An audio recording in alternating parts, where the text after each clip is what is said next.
One of the reasons the James Webb Space Telescope will usher in a new era of astronomy is its unique set of mirrors. To perform at their very best, these mirrors need to be shaped with exact precision. To find out just how that gets done, we're here at L3 iOS Tinsley in Richmond, California. So Ed, what's going on here?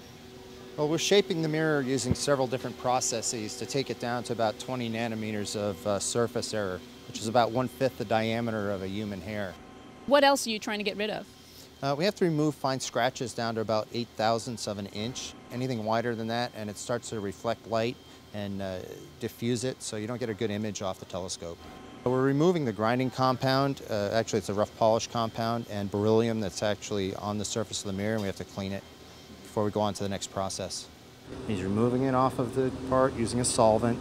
The solvent he's using, is it just Windex or much more? No, we can't use Windex. It has chemicals in it that will actually attack the surface of the beryllium and cause it to corrode. So we have to use a isopropyl alcohol in order to clean the part and acetone it.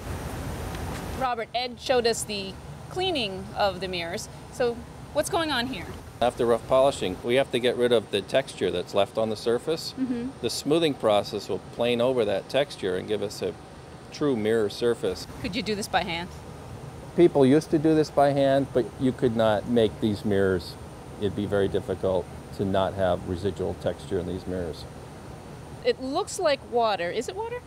No, it's not water. It has a fine abrasive particle in it and some other chemistries that we know work well with beryllium. Beryllium's a very difficult metal to polish. So Robert, it kind of reminds me of what women try to do, exfoliate their skin, trying to get rid of that top layer of skin cells to show a brighter layer underneath.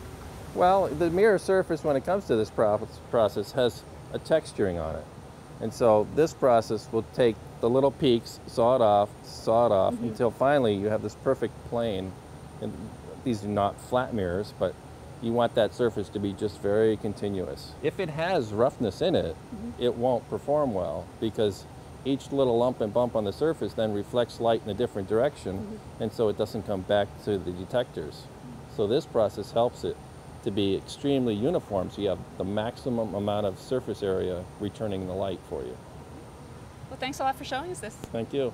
So these processes the mirrors go through, like the rough polishing and the smoothing, are done over and over again to make sure the mirrors on the James Webb Space Telescope have a smooth surface and the correct shape. Thanks for joining us for another edition of Behind the Web.